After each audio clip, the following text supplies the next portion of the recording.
Hello everyone. आज हम देखेंगे कि बायबैक की इनकम जो डिविडेंड काउंट होती है उस पर कटने वाला 10% TDS हम कैसे सेव कर सकते हैं। लिंक पर क्लिक करेंगे तो आपके सामने ये वाला पेज ओपन होकर आएगा। इसमें हमें पैन नंबर और DP ID डालनी है और फिर रजिस्टर करके हम अपनी लॉगिन ID और पासवर्ड क्रिएट कर लेंगे। सबसे पहले मैं अपना इसमें पैन डाल रहा हूँ। पैन डालने के बाद आप अपनी DP ID डालेंगे।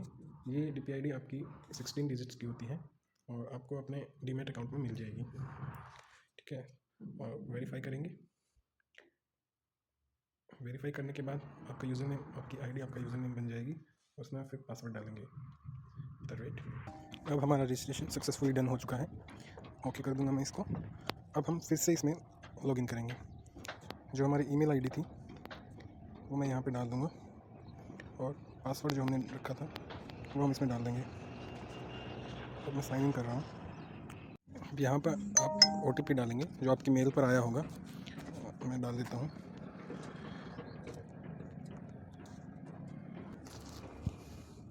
OTP डालने के बाद आपके सामने ये वाला पेज ओपन होकर आएगा। इसमें सब एक्सेप्ट पे क्लिक करेंगे और इसको प्रोसीड कर देंगे। यहाँ पर ये वाला पेज ओपन होकर आएगा। इसमें प्रोफाइल, पर्सनल डिटेल्स होंगी, आपकी डीमैट अकाउंट की डिटेल्स होंगी। इसको हमें वैलिडेट करना होगा कि ये डिटेल्स जो है हमारी ठीक है। तो मैं इसको सेव कर देता हूँ। मेरा डाटा सेव हो चुका है। इसमें हम ऊपर जाएंगे टैक्स फॉर्म्स में। टैक्स फॉर्म्स में जब हम जाएंगे यहाँ पर हमें ऑप्शन मिलता है फॉर्म 15G का। यहाँ पर आपका ये फॉर्म 15G ओपन हो चुका है। इसमें हमारे पास दिखा रहा होगा कि आप कौन सा टैक्स लाइन चूज़ कर रहे हैं। इसमें न्यू कर रहे हैं या ओल्ड कर रहे हैं। अगर आप ओल्ड करते हैं तो आपकी जो इनकम है, जो आपकी ग्रॉस इनकम है, वो 2.5 लाख से कम होनी चाहिए। और अगर आप न्यू लाइन चूज़ कर रहे हैं तो आपकी जो इनकम है वो 4 लाख से कम होनी चाहिए। ठीक है, इसमें हम असेसमेंट स्टेटस एज पर इनकम टैक्स जो शो कर रहा है, अगर आपने ITR फाइल की है लास्ट ईयर तो आप इसमें इसको यस करेंगे और इसमें असेसमेंट ईयर डाल देंगे। ठीक है, और अगर आपने नहीं फाइल की है, ITR फाइल नहीं करते हैं आप, तो इसको नो ही रहने देंगे और इसमें ईयर डाले या ना डाले कोई बात नहीं। इसके बाद हम जाएंगे एस्टिमेटेड इनकम फॉर डिक्लेरेशन में।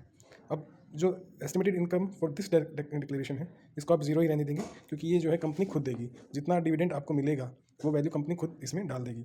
Estimated total income of share holder for financial year 2025 to 26, इसमें आप वो इनकम डालेंगे जो आपको लग रहा है कि मेरी इतनी इनकम होगी, इस फाइनेंशियल ईयर में मेरी इतनी इनकम होगी, वो डाल 2,50,000। ओके, डिविडेंड नेचर हमारा जो है डिविडेंड ही रहेगा। बायबैक की जो इनकम होती है उसको एज ए डिविडेंड काउंट किया जा रहा है और सेक्शन हमारा 194 रहेगा। इससे पहले अगर आपने कोई और भी फॉर्म 15G फिल किया है तो उनका नंबर डालना होगा। अगर आपने 1 किया तो 1 करना होगा, 2 किया है तो 2 करना होगा। अगर कोई भी नहीं किया है तो आप इसमें 0 डाल देंगे। ठीक है, और एग्रीगेट इनकम यानी कि सबकी टोटल जो आपने इनकम डाली थी वो यहाँ पर डाल देंगे। इसके बाद देखिए यहाँ पर दिखाया गया, इस पर दिखाया गया है कि आपकी जो न्यू टैक्स लाइन के लिए 4 लाख से कम होनी चाहिए और ओल्ड टैक्स लाइन के लिए 2.5 लाख से कम होनी चाहिए। और ये डेटा आपका जो है वेरीफाई किया जाएगा विद गवर्नमेंट्स डेटा। अब यहाँ पर आप सबमिट के बटन पर क्लिक करेंगे